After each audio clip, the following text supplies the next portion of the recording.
النبي صلى الله عليه وسلم كل مفتر ومسكر كل مسكر حرام. LSD ഉപയോഗിക്കാമോ ഉസ്താദേ? പാടില്ല മോനെ. ഒരു മയക്കുമരുന്നും ഉപയോഗിക്കാൻ പാടില്ല. ആര് പറഞ്ഞു? പുന്നാര നബി തങ്ങൾ പറഞ്ഞു 1400 കൊല്ലങ്ങൾക്ക് മുമ്പ്. ഇന്നിപ്പോൾ പിണറായി സർക്കാർ ലഹരിക്കെതിരെ ക്യാമ്പയിൻ നടത്തുകയാണ്. 2022-ിലല്ലടോ മുസൽമാന്റെ പ്രവാചകൻ ക്യാമ്പയിൻ തുടങ്ങിയത്.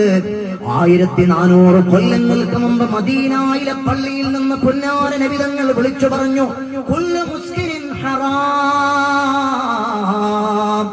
എല്ലാ ലഹരി പദാർത്ഥങ്ങളും ഹറാമാണ്, അത് നിഷിദ്ധമാണ്. നിന്റെ ആരോഗ്യത്തെ നശിപ്പിക്കുന്ന, നിന്റെ ശരീരത്തിന്റെ ബലത്തെ നിർമ്മലമാക്കുന്ന, മാരക രോഗങ്ങൾ വിളിച്ചു വരുത്തുന്ന, നിന്റെ കുടുംബജീവിതം തച്ചു തകർത്ത് തരിപ്പണമാക്കുന്ന ആ ലഹരി അത് ഹറാമാണ്. ആ ഉന്മാദം അത് ഹറാമാണ്. ഇത് പുന്നാര നബി സല്ലല്ലാഹു അലൈഹി വസല്ലമ തങ്ങൾ പഠിപ്പിച്ചതാണ്. കാരണം ഒരാളിൽ ഉന്മാദ ലഹരിയോട് പ്രണയമുണ്ടായാൽ പിന്നെ അവനവന്റെ ഉമ്മയെ വേണ്ട, അവന്റെ വാപ്പയെ വേണ്ട, അവന്റെ ഉസ്താദിനെ വേണ്ട, അവൻ അല്ലാഹുവിനെ വേണ്ട, പുന്നാര നബി തങ്ങളെ വേണ്ട.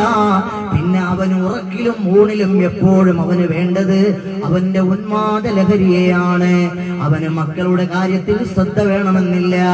ഭാര്യ എങ്ങനെയും ജീവിച്ചോട്ടെ, ഉമ്മ മരിക്കട്ടെ മരിക്കാതിരിക്കട്ടെ, വാപ്പ ജീവിച്ചോട്ടെ മരിച്ചോട്ടെ, അവനത് പ്രശ്നമല്ല. അവൻ ആവശ്യമുള്ളപ്പോൾ അവൻ അടിക്കാൻ കഞ്ചാവ് കിട്ടണം, അവൻ അടിക്കാൻ ഹഷീഷ് കിട്ടണം, അവന് മരിഞ്ചുവാന കിട്ടണം, അവന് ലഹരി മരുന്നുകൾ കിട്ടേണ്ടതുണ്ട്. അത് കിട്ടിയാലേ അവന് സമാധാനമാകൂ. എന്റെ ചെറുപ്പക്കാരാ,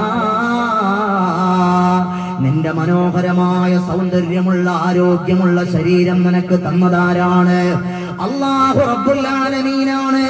ആ പടച്ചവൻ നിനക്ക് തന്ന മനോഹരമായ ശരീരത്തെ, ആരോഗ്യമുള്ള ശരീരത്തെ ഇത്തരത്തിലുള്ള പാൻ മസാലകൾ ചവച്ച്, മയക്കുമരുന്നുകൾ ശരീരത്തിലേക്ക് ഇഞ്ചക്ട് ചെയ്ത്, വേണ്ടാത്തതെല്ലാം നിന്റെ ശരീരത്തിലും വായിലും ചുണ്ടിലുമൊക്കെ തിരികെ വെച്ച് അല്ലാഹുവിനെ വെല്ലുവിളിച്ച് അവസാനം രോഗിയായി ഈ പള്ളിയിൽ നിന്ന് ആളുകൾ ജുമുഅ നിസ്കാരം കഴിഞ്ഞ് പുറത്തേക്ക് ഇറങ്ങുന്ന സമയത്ത് ഒരു തട്ടം പിരിച്ചു നിൽക്കുകയാണ്. ആരാണ് നിൽക്കുന്നത്? നിന്റെ പ്രിയപ്പെട്ട പൊന്നുമോൾ, അല്ലെങ്കിൽ നിന്റെ പ്രിയപ്പെട്ട പൊന്നുമോൻ.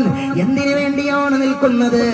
കുടിയനായി, പിടിയനായി, തമ്മാടിയായി വാപ്പ മരണപ്പെട്ടു പോയി, വിധവയായ ഉമ്മ വീട്ടിന്റെ അകത്തളത്തിലിരിക്കുകയാണ്.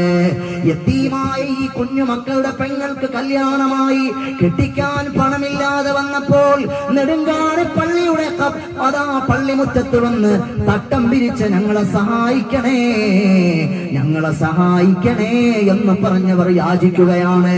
ആരാണ് ഇതിന്റെ കാരണക്കാരൻ? അല്ലാഹുവിനെ വെല്ലുവിളിച്ചുകൊണ്ട് മയക്കുമരുന്നിന് അഡിക്റ്റായ ചെറുപ്പക്കാരാ, നീയാണ് ഇതിന്റെ കാരണക്കാരൻ. എത്ര ഗൗരവമുള്ള വിഷയമാണ് ഇത്! പുന്നാര നബി തങ്ങൾ പഠിപ്പിച്ച അധ്യായമാണ്. വിശുദ്ധ ഖുർആൻ പറയുന്നു, വലാ തഖ്തുലൂ അൻഫുസകും, നിങ്ങൾ നിങ്ങളുടെ ശരീരങ്ങളെ കൊന്നുകളയരുതേ. വലാ തുൽഖൂ ഐദീകും ഇലത്തഹ്ലുക, നിങ്ങൾ നിങ്ങളുടെ ശരീരങ്ങളെ നാശത്തിലേക്ക്, നിങ്ങളുടെ കരങ്ങളെ, നിങ്ങളുടെ ശരീരങ്ങളെ നിങ്ങൾ നാശത്തിലേക്ക് കൊണ്ടുപോകല്ലേ. സഹോദരങ്ങളെ, ഇത് ഖുർആൻ 1400 കൊല്ലങ്ങൾക്ക് മുമ്പ് എന്നെയും നിങ്ങളെയും വിളിച്ചു പറയുകയാണ്. ലഹരി മാഫിയ എന്തുകൊണ്ടാണ് കുട്ടികളെ പിടികൂടുന്നത്? ചെറുപ്പക്കാരെ എന്തുകൊണ്ടാണ് ലഹരി മാഫിയ വേഗം പിടികൂടുന്നത്? വിദ്യാർത്ഥികൾക്ക് അവരിലേക്ക് ലഹരി കടത്തിവിടാൻ ലഹരി മാഫിയയ്ക്ക് വളരെ എളുപ്പമാണ്. കാരണം അങ്ങനെ ഒരു കുട്ടിയിൽ ലഹരി, ചെറിയ ചുട്ടയിലെ ശീലം ചുടല വരെ എന്നാണല്ലോ. കുഞ്ഞുനാളിൽ ഒരാൾ ഒരു കാര്യം ശീലിച്ചു തുടങ്ങിയാൽ അവൻ മരിക്കുന്നത് വരെ അത് ഉപയോഗിക്കും. അതുകൊണ്ട് നേട്ടം ലഹരി മാഫിയയ്ക്കാണ്. കാരണം അവർക്ക് സാമ്പത്തികമായ സ്രോതസ്സുകൾ അതുകൊണ്ട് ധാരാളമായി വിശാലമായി തുറന്നു കിട്ടും. നോക്കൂ നിങ്ങൾ, ഈ കുഞ്ഞുങ്ങൾ ഒരു ടീനേജ് പ്രായം, ടീനേജ് എന്ന് പറഞ്ഞാൽ അങ്ങനെ ഒരു പ്രായമാണ്, പൊട്ടിത്തെറിയുടെ പ്രായമാണ്. കുഞ്ഞുങ്ങൾക്ക് അത് വളരെ ആകർഷകമായി തോന്നും. കുട്ടികൾക്ക് നമ്മുടെ കൂട്ടുകാരിൽ ആരെങ്കിലും ഒരാള് ലഹരിയുടെ അടിമയാണെങ്കിൽ അവൻ ചെയ്യുന്നൊരു പരിപാടിയുണ്ട്. അവൻ പറയും, കൂട്ടുകാരോട് പറയടാ ഇതൊന്ന് അടിച്ചു നോക്കടാ, ഇതിന്റെ ടേസ്റ്റ് ഒന്ന് വേറെ, ഇതൊന്ന് അടിച്ചു നോക്കളിയാന്ന് പറഞ്ഞ് പ്രേരിപ്പിക്കും. അപ്പോ ഇവൻ മാത്രം ഒരു നാട്ടിൽ ഒരാൾ അത് ഉപയോഗിക്കുന്ന ഒരാൾ ഉണ്ടായാൽ അവൻ സ്വാഭാവികമായും ചെയ്യുന്നത് അവൻ ഒരു ബറ്റാലിയൻ, ഒരു കമ്പനി ഉണ്ടാക്കും, ഒരു കണക്ഷൻ ഉണ്ടാക്കും, ഒരു സർക്കിൾ ഉണ്ടാക്കും അവൻ ആദ്യം. എന്നിട്ട് അവൻ ആ നാട്ടിലെ മൊത്ത കച്ചവടക്കാരനാണ്. ഇങ്ങനെയാണ് മയക്കുമരുന്ന് മാഫിയ പ്രവർത്തിക്കുന്നത്. നമ്മുടെ കോളേജുകളിൽ, ക്യാമ്പസുകൾക്ക് പരിസരത്തുള്ള കടകളിലും ആ ഭാഗങ്ങളിലും ഒക്കെ ഒരു വലിയ റാക്കറ്റ് പ്രവർത്തിക്കുന്നുണ്ട്. നമ്മൾ അറിയുന്നില്ല. വാപ്പന്മാരെന്തറിയുന്നു? ആടെന്തറിയുന്നു? അങ്ങാടി വാണിഭം. ആടെന്തുഹേ അറിയുന്നു? അങ്ങാടി വാണിഭം എന്ന് പറഞ്ഞതുപോലെ വാപ്പ നോക്കുമ്പോ മോനൊരു കുഴപ്പമില്ല, അവൻ വീട്ടിൽ പ്രശ്നക്കാരനെ അല്ല, അവൻ സമാധാനപ്രിയനാണ്.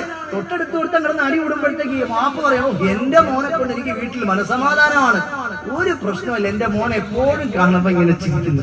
വാപ്പായെ കാണുമ്പോഴും ചിരി, ഒരു പ്രശ്നമില്ല, ഉമ്മാക്കും ഒരു പ്രശ്നമില്ല, വാപ്പാക്കും ഒരു പ്രശ്നമില്ല, മോൻ എപ്പോഴും ചിരിക്കുകയാണ്. വാപ്പാക്കറിയില്ല ഇതെന്തിന്റെ ചിരിയാണെന്ന്. അപകടമേ അപകടമേ, നീലച്ചടയൻ വലിച്ചു കയറ്റിയതിലുള്ള ചിരിയാണെന്ന് വാപ്പാക്ക് മനസ്സിലാകുന്നില്ല.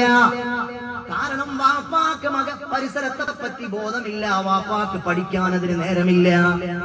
വാപ്പ കുറെ അധ്വാനിച്ചു കുറെ പണമുണ്ടാക്കിയിട്ടുണ്ട്, അല്ലെങ്കിൽ പണമുണ്ടാക്കാനുള്ള നെട്ടോട്ടത്തിനിടയിൽ വാപ്പ ഓടുകയാണ്. വാപ്പാക്ക് മോനെ ശ്രദ്ധിക്കാനോ നേരമില്ല. ഉമ്മായോട് പറയുകയാണ്, നീ നോക്കോ പിള്ളാരെ. വാപ്പാക്ക് ശ്രദ്ധിക്കാൻ നേരമുണ്ടോ? നേരമില്ല. മോനിങ്ങനെ ഓരോന്ന് ചോദിക്കും, വാപ്പ എനിക്ക് ആ ഫീസ് ഈ ഫീസ് അവിടെ കൊടുക്കണം ഇവിടെ കൊടുക്കണം. വാപ്പ ഇന്ന മോനെ ഇഷ്ടം പോലെ പൈസ ഉണ്ട്, വാപ്പായെ പോലെ ഏതായാലും മോനാവണ്ട, മോനെങ്കിലും പഠിക്കൂ, വലിയ ആളാവട്ടെ എന്ന് പറയും. വാപ്പ കാശ് ഇഷ്ടം പോലെ കൊടുക്കും. ഇന്നാലില്ലാഹി വ ഇന്നാ ഇലൈഹി റാജിഊൻ. സഹോദരങ്ങളെ, എന്താണ് ഇതിനൊരു പരിഹാരമുള്ളത്? രക്ഷിതാക്കളോട് ഞാൻ ചുരുക്കി പറയാം. ടീനേജ് എന്ന് പറഞ്ഞാൽ കുട്ടികളുടെ അവരുടെ പ്രായം തിളച്ചു നിൽക്കുന്ന സമയമാണ്. എന്തിനേയും ഒന്ന് രുചിക്കാനുള്ള ഒരു ത്വര അവന്റെ ഉള്ളിലുണ്ടാകും, ഒരു ജിജ്ഞാസ, ഒരു ഇൻട്രസ്റ്റ്, ഒരു അഭിനിവേശം. അതൊന്ന് അടിച്ചു നോക്കിയാലെന്താ, അതൊന്ന് കഴിച്ചു നോക്കിയാലെന്താ എന്നൊരു ജിജ്ഞാസ ഒരു കൗമാരക്കാരന്റെ മനസ്സിൽ അത് സ്വാഭാവികമാണ്. അങ്ങനെ ഈ കുട്ടികൾ എന്ത് ചെയ്യും? ഒന്ന് ടേസ്റ്റ് ചെയ്ത് നോക്കണമെന്ന് കൂട്ടുകാരിങ്ങനെ കമ്പൽ ചെയ്ത് നിർബന്ധിക്കുമ്പോ അവൻ അതിനകത്ത് പെട്ടുപോകുന്നതാണ് വാസ്തവത്തിൽ. അങ്ങനെ പെട്ടുപോയതാണ് ലോകത്തുള്ള എല്ലാ ലഹരി മരുന്നിന് അടിമപ്പെട്ട കൂട്ടുകാരും. അല്ലാതെ ഒരാളും ആരും പ്രേരണയില്ലാതെ ആരെയും നമ്മൾ കടയിൽ പോയി ചായ മേടിച്ചു കുടിക്കുന്ന ലാഘവത്തോടു കൂടി ഈ നാട്ടിലെ നല്ല ലോകത്തൊരു നാട്ടിലെ കുട്ടികളും മയക്കുമരുന്നിന് അടിച്ചുകളായിട്ടില്ല. പിന്നെയോ അവരുടെ കൂട്ടുകാരുടെ സമ്മർദ്ദങ്ങൾക്കും സർക്കിളുകൾക്കും കമ്പനികൾക്കും വിധേയപ്പെട്ട് അവർ അടിച്ചു തുടങ്ങിയതാണ്. ഒരുത്തൻ 2 കാലും എടുത്ത് പൊട്ടക്കിണറ്റിലേക്ക് ഇങ്ങനെ വെച്ചിട്ട് ചാടിയാൽ നേരെ പൊട്ടക്കിണറ്റിന്റെ അകത്ത് പോയി വീഴും. പിന്നീട് അവിടെ നിന്ന് കയറി വരാൻ വലിയ പ്രയാസമാണ്. ഇതുപോലെയാണ് ലഹരി. എന്താണ് ഇതിന് മാർഗമുള്ളത്? സഹോദരങ്ങളെ, നമ്മൾ ഒന്നാമതായി ചെയ്യേണ്ടത് ആ കുഞ്ഞുങ്ങൾക്ക് ഇത്തരത്തിലുള്ള കണക്ഷൻസുകളെ പൂർണ്ണമായും ഒഴിവാക്കുക എന്നതാണ്. രണ്ടാമതായി ഇതൊരു അഡിക്ഷനാണ്, രോഗമാണ്. നല്ല ചികിത്സ കുട്ടിക്ക് ലഭ്യമാണ്.